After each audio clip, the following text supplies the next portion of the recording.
tema da mensagem nessa tarde é esperança em comum. Esperança em comum, e tem tudo a ver com isso que a gente acabou de cantar. Se você está com a Bíblia aí, por gentileza, abra sua Bíblia no livro de Isaías. Isaías 11, 9. Diz o seguinte: pois a terra se encherá do conhecimento da glória de Deus, assim como as águas cobrem o mar. A terra se encherá do conhecimento da glória de Deus, assim como as águas cobrem o mar. Você pode imaginar? Você pode imaginar qual que é o formato da terra, do planeta que eu e você vivemos quando isso acontecer? Eu não sei quando é você, mas eu não consigo ver guerra, eu não consigo ver inveja, eu não consigo ver contenda, eu não consigo ver a gente tendo ciúme um do outro, eu não consigo ver eu preocupado com a tua opinião, porque o que você vai pensar de mim, eu tenho que te agradar, eu tenho que viver em função de você. Eu não consigo ver espaço para falta de liberdade, para falta do reino de Deus na terra.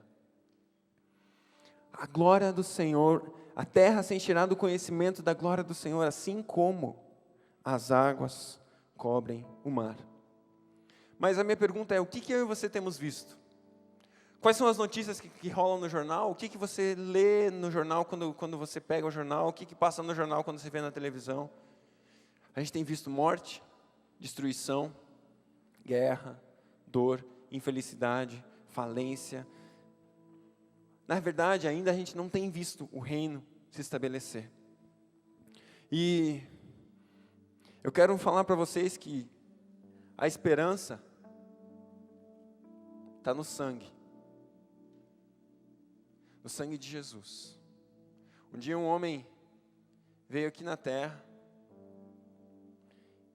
e derramou a vida dele, para que eu e você pudéssemos ter esperança.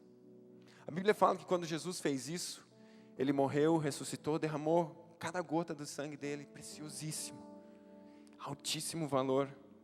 Como a gente ouviu ontem, Juliano falando, ele se fez uma bactéria, por amor a mim e a você, e esse sangue é precioso. E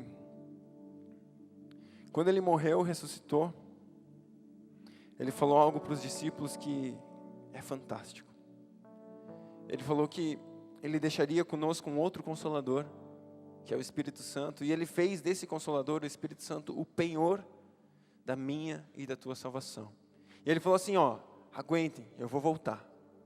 Essa é a minha, a tua esperança, nós vivemos esperando a volta dele. Mas eu quero só que você saiba o que é o penhor. Penhor, alguém aqui já deve ter penhorado uma joia na Caixa Econômica ou coisa do tipo. E o penhor fala do seguinte, quando você chega na Caixa Econômica e deixa uma joia sua em penhor, você pega um dinheiro emprestado, um valor emprestado e deixa a sua joia em penhor. Isso significa o seguinte, se você não tiver condições de pagar aquele empréstimo, você vai perder aquela tua joia. Você não tem mais ela, ela fica com a Caixa Econômica Federal. Olha o que Deus fez. Mais uma vez, ele já tinha acabado de fazer com Jesus. Uma parte dele, ele falou, vai lá, fica 33 anos na terra e tudo bem. Já me entreguei. Aí logo depois que Jesus subiu, ele pegou e falou, agora você, Espírito Santo, vai lá e fique como penhor da salvação deles. Sabe o que isso significa? Você acha que Deus vai ficar não sendo trino para sempre? É uma garantia tão forte de que Ele vai voltar para me buscar, para te buscar, para que a gente possa viver os céus para sempre. O Espírito Santo é o penhor da minha, é o penhor da tua salvação. E a gente só tem isso por causa do sangue. O que Jesus fez naquela cruz possibilita a mim e a você vivermos uma vida com Ele. Uma vida com Ele. Uma vida com Ele. Existe uma canção bem antiga que fala o seguinte, eu não sei se existe em português, mas ele fala, eu vou cantar só para vocês saberem qual que eu estou cantando. My hope is built on nothing less than Jesus' blood. and righteousness. Que minha esperança está construída em nada menos do que no sangue de Jesus em sua retidão. Minha esperança está construída em nada menos do que no sangue dele e na sua retidão. Mas agora, a pergunta é, ok, eu e você temos esperança, eu e você sabemos dessa realidade. E quanto ao mundo, até quando eles vão continuar vendo dor, tristeza, insegurança, falta de paz, temor, terror, guerras, destruição? Até quando? Até quando? Colossenses 1, 27.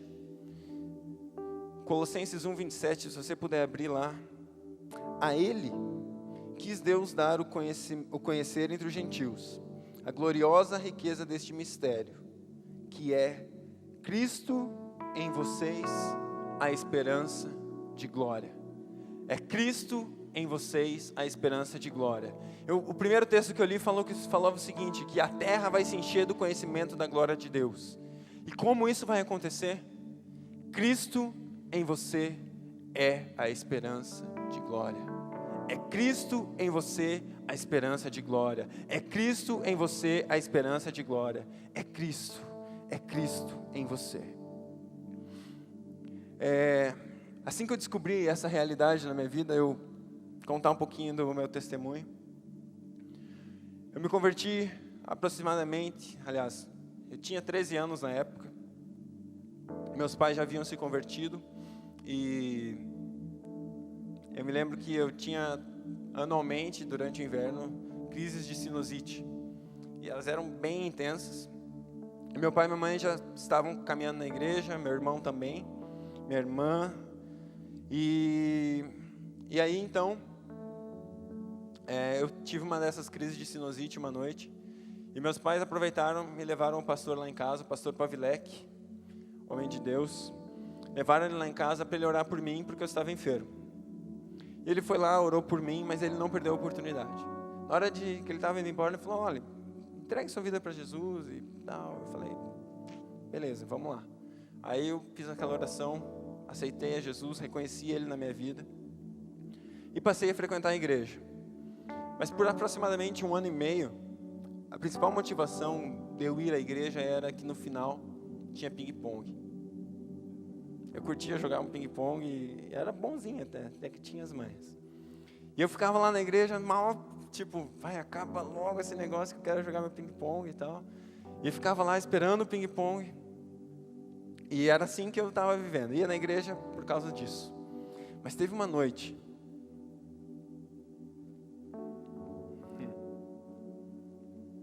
Cheguei na igreja, tinha 10 pessoas. E entre eles era um missionário da Jocum, que foi encarregado de ministrar aquele dia. E eu me lembro que a gente sentou numa rodinha assim, bem pequena, coisinha. Ele começou a falar que a gente precisava viver com Cristo em nós. Que a vida de Cristo em nós era o que poderia fazer diferença.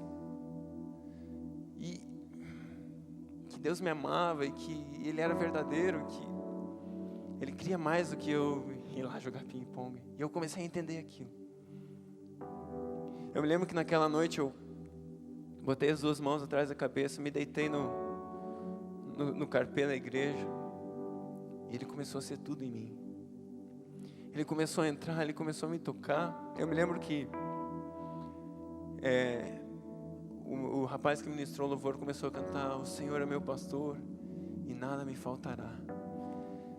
Deitar-me faz em verdes pastos e leva-me junto às águas. Aquele dia, Ele começou a ser tudo em mim. A partir de então, minha vida, minha paixão, tudo que eu faço é para perseguir Ele. Porque eu quero Ele dentro de mim. Eu quero viver Cristo em mim, a esperança de glória. Sabe, eu vou atrás, eu viajo, eu vou atrás, porque onde eu sei que Deus está movendo, eu vou. Porque eu quero Cristo em mim, a esperança de glória. É isso que a gente precisa. É isso que você precisa. Cristo em você, a esperança de glória. Sabe, enquanto eu e você vivemos a nossa vida cheia de nós mesmos, não vai ter Cristo em você. É Ele em você, a esperança de glória. Eu me lembro, Aí, pouco tempo depois disso, eu comecei a trabalhar e eu comecei a trabalhar na Blockbuster, locadora de filmes. E trabalho com entretenimento é parecido com shopping. Você tem que trabalhar sábado a sábado, domingo após domingo, semana após semana. E era chato, porque eu comecei a perder vários e vários cultos. Eu não chegava pro amém e coisas do tipo. Eu me lembro como hoje, uma dessas noites, eu chegando no trabalho no sábado, entrando correndo pela porta da igreja. E aí a hora que eu cheguei no banco, estendi minha mão, abri meus braços e falei: Jesus, eu sei que está acabando, mas eu quero ficar um pouco contigo. E eu abri meus braços, comecei a cantar. Sabe quando a música repete 3 vezes para acabar? Sabe, tipo, eu não tenho nenhum exemplo agora aqui na cabeça. Mas ela repetiu a primeira vez, a segunda, a terceira, acabou o culto. Eu tinha acabado de chegar, eu falei: eu queria tanto. Eu queria 1 minuto. Eu continuei. Jesus, é você em mim, a esperança de glória. Não estou nem aí se a música acabou, não estou nem aí, sabe? Você em mim. Seja tudo em mim, seja tudo em mim, seja tudo em mim, seja tudo em mim.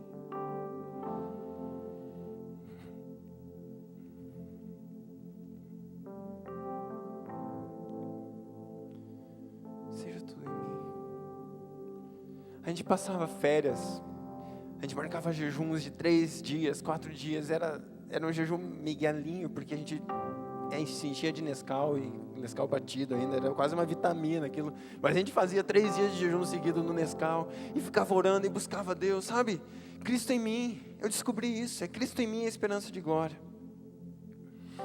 é Cristo em nós a esperança de glória, é Cristo em nós. O meu desejo é que quando a gente saia daqui, você saia daqui com esse conhecimento, é Cristo em você a esperança de glória. Mas que isso saia, deixe de ser um conhecimento, mas que seja a tua perseguição, que seja a tua razão, que seja o teu centro, que seja o teu tudo. Cristo em mim, a esperança de glória. Cristo em mim, a esperança de glória. Deus tem levantado a mim e a você como cabeças sobre essa geração. A Bíblia fala que Deus nos coloca como cabeça e não como caudas. O que isso quer dizer? Isso quer dizer que uma cobra, ela tem a cabeça, e por onde ela vai, a cauda segue ela. Ela vai, onde ela anda, a cauda está vindo atrás dela. E é isso que Deus está falando. Deus não está falando que você vai ser superior e os outros vão ser inferiores à cauda. Não, Deus está falando que você vai guiar uma geração, você vai guiar o destino do mundo. E o que eu estou querendo dizer aqui para vocês é que vocês vão...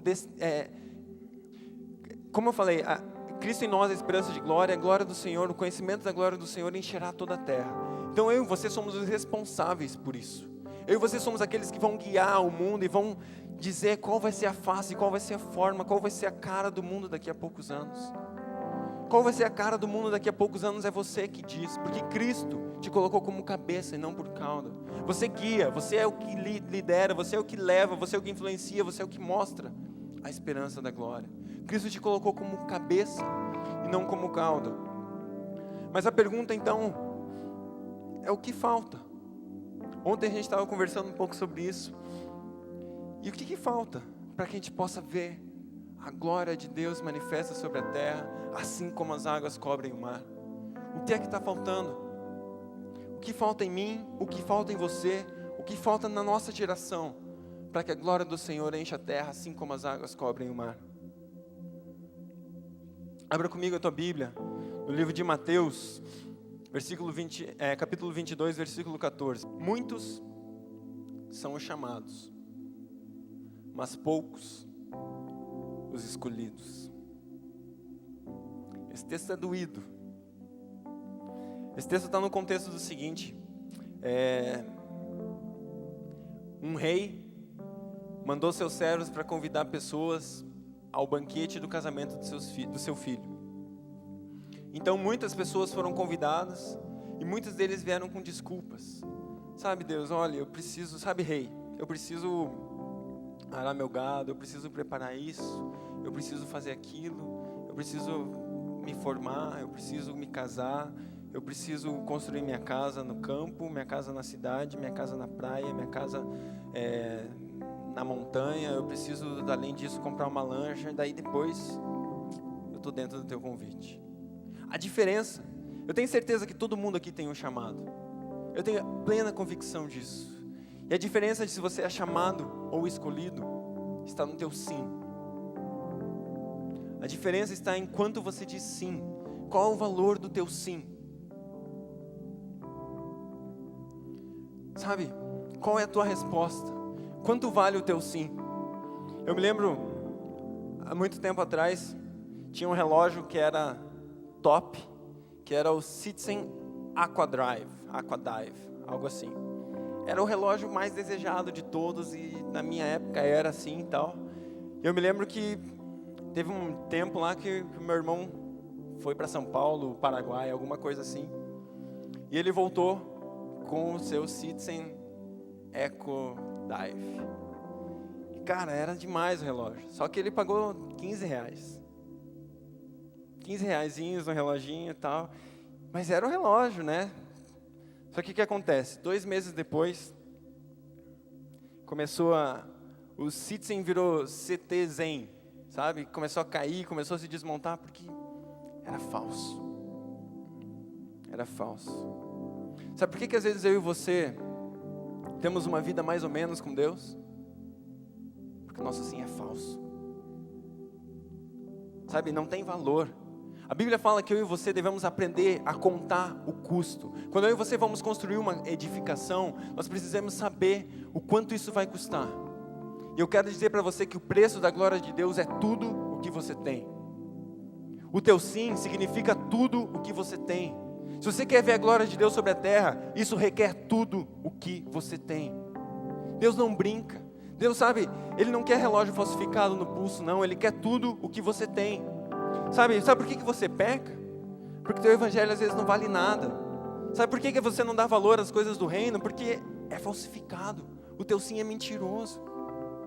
Deus quer uma geração verdadeira, que diga sim e fale: eu disse sim, eu vou te seguir, não importa o preço, porque o preço da glória de Deus na terra é tudo o que você tem. É tudo. É tudo. É tudo. Tem muita gente que fala: meu Deus, vou dar o dízimo, 10%. Deus não quer o 10%. Deus quer tudo. Deus quer tudo o que você tem. O seu namoro, como é que está? Deus quer o teu namoro. Sei lá, a tua faculdade, o teu emprego, a tua profissão. O preço da glória de Deus é tudo. Quanto vale o teu sim? Quanto vale o teu sim? É fácil eu e você nos empolgarmos e falarmos: eu quero ver a glória de Deus enchendo toda a terra, é isso aí, uhul. Quanto vale o teu sim?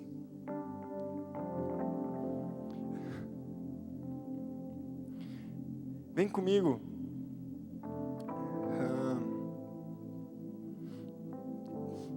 Não precisa vir, fica aí. A Bíblia fala da história de Moisés, né?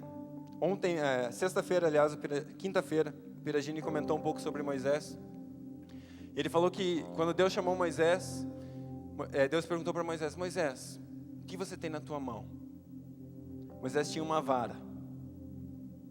E aí Deus pega e fala: é isso. Isso é tudo que você tem? É isso que eu quero. Outro caso interessante que ele também comentou foi sobre a multiplicação dos pães. Chegou um menino lá com 5 pães e 2 peixinhos. E os discípulos ficaram sabendo: Jesus, tem um menino aqui que tem 5 pães e 2 peixinhos. Por que Jesus precisava de 5 pães e 2 peixinhos? Ele podia falar assim: me dá um. Pega lá 1 pão e 1 peixe. E está tudo certo. Mas por que ele pediu os 5 pães e os 2 peixinhos? Porque para a glória de Deus se manifestar, precisa de tudo que você tem. Para que a glória de Deus seja real na terra, você precisa dar tudo que você tem. Jesus nem precisava pedir para ele pão e peixe. Ele podia falar: haja pão, haja peixe, haja comida, haja McDonald's, seja o que fosse, haveria na mão daquelas pessoas. Mas Ele ama contar comigo, Ele ama contar com você. Ele conta comigo, Ele conta com você para ver a glória de Deus sobre a face da terra. Outra história maravilhosa é a história da viúva. ela deu uma oferta diferenciada, porque ela deu tudo. Você percebe que algumas coisas que chamam a nossa atenção no meio da Bíblia tem a ver quando uma pessoa fez tudo. Davi é demais, porque ele fala assim: eu não vou ofertar ao meu Deus um sacrifício que não me custe nada. Existe um preço a ser pago pela glória de Deus, e esse preço é tudo o que você é. Esse preço é tudo o que você tem. Esse preço é tudo o que você é. Nessa tarde, eu imagino Deus com um grande convite, perguntando: e aí? Você quer ver minha glória sobre a face da terra? Talvez muitos vão falar: espero que ele não olhe para mim, espero que ele não olhe para mim, porque eu tenho bastante coisa, e eu tenho minha faculdade, eu tenho minha formatura, eu tenho isso, eu tenho aquilo, eu tenho que casar, eu tenho que... Mas eu acredito que existe uma geração apaixonada por Deus que vai dizer sim nesse lugar. 2 amém, 3 aleluia, acho que tem 5 pessoas aqui que vão dizer sim nesse lugar. Existe uma geração que vai dizer sim, que vai saber pagar o preço pela glória de Deus. Eu queria terminar com um último exemplo de uma pessoa que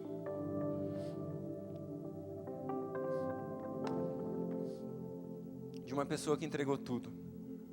Um dia, Deus chegou para Jesus e falou: filho, eu preciso que você vá lá e realize algo na terra.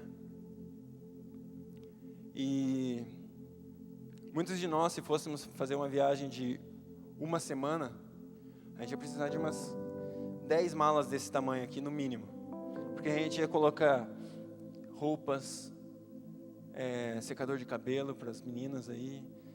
Eu ia com certeza colocar o meu iPad, meu iPhone, meu computador, meu notebook. Ia encher de coisa aqui dentro que é importante para mim. Mas a Bíblia fala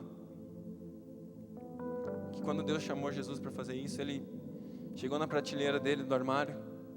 A Bíblia não fala, eu estou imaginando, desculpa. Ele chegou na prateleira do armário dele e falou: autoridade, não. Unção extraordinária, não. Eu sou Deus, não.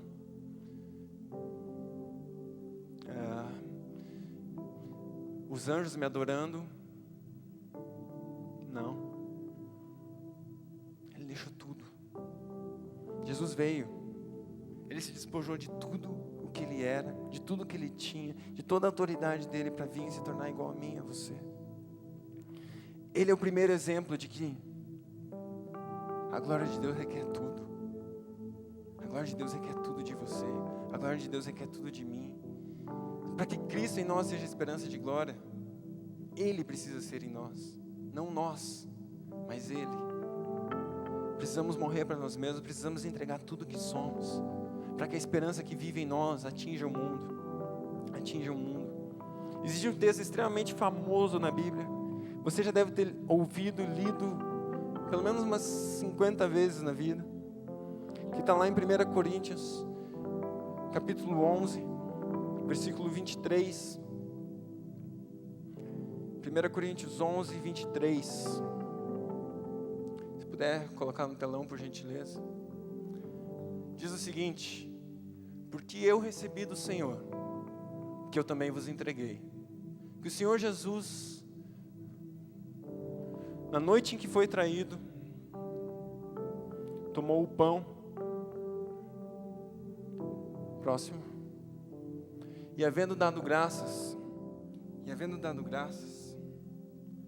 o partiu e disse: esse é o meu corpo, que é dado por vós.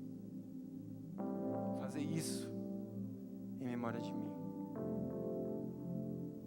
Você acha que Jesus estava falando só do pão? Jesus não estava falando do pão, mano. Jesus estava falando do corpo. Sabe o que Jesus estava falando? Que pro sangue dele. Como é que o teu sangue atinge a terra? O que tem que fazer? O que tem que acontecer para o teu sangue tocar a terra?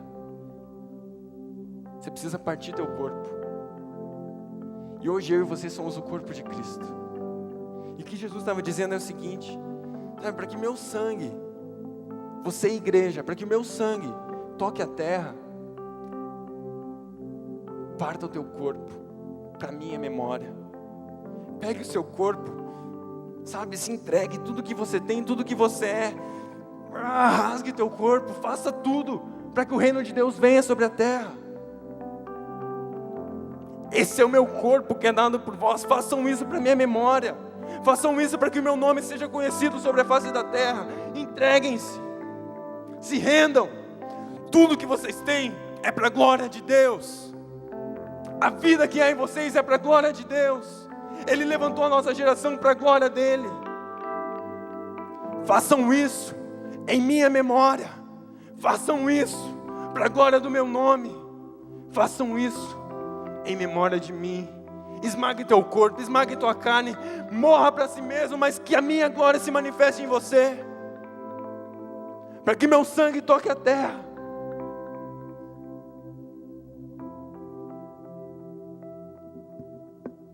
Para que a esperança que liberta mude o mundo. Façam isso em memória de mim.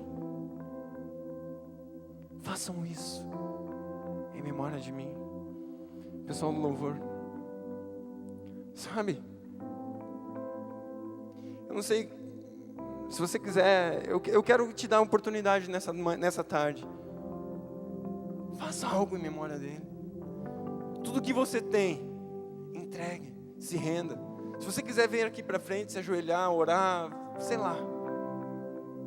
Mas eu sei que existe um nome, existe uma esperança que precisa se espalhar sobre a face da terra. E essa esperança depende da minha e da tua entrega. Depende da minha e da tua rendição. Depende da minha e da tua vida. Na verdade, a esperança em comum é você. Na verdade, a esperança em comum é você, é a tua vida rendida aos pés de um Deus maravilhoso que se entregou, que deu o seu sangue, que deu sua vida por mim e por você, que deixou tudo o que Ele tem, para que eu e você pudéssemos ter vida, para que eu e você pudéssemos ter a esperança. Qual é o valor do teu sim? Qual é a tua resposta ao convite de Deus? Conte o preço. Não seja leviano. Calcule o preço da tua atitude nessa tarde. Porque o preço da glória de Deus, o preço da glória de Deus na tua vida, é tudo que você tem. É tudo que você tem. Tome esse momento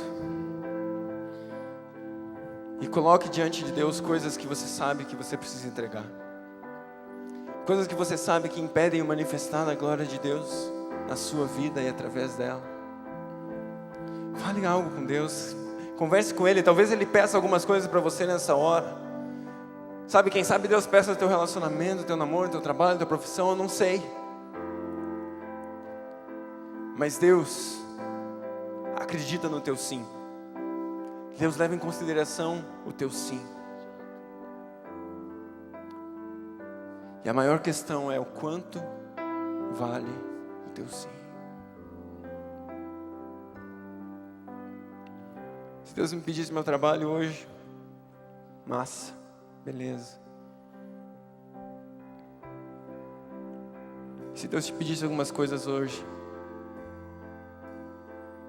para que a esperança da glória se manifestasse sobre a terra, qual é a tua resposta? Qual é a tua resposta, geração escolhida? Qual é a tua resposta, geração eleita? Qual é a tua resposta?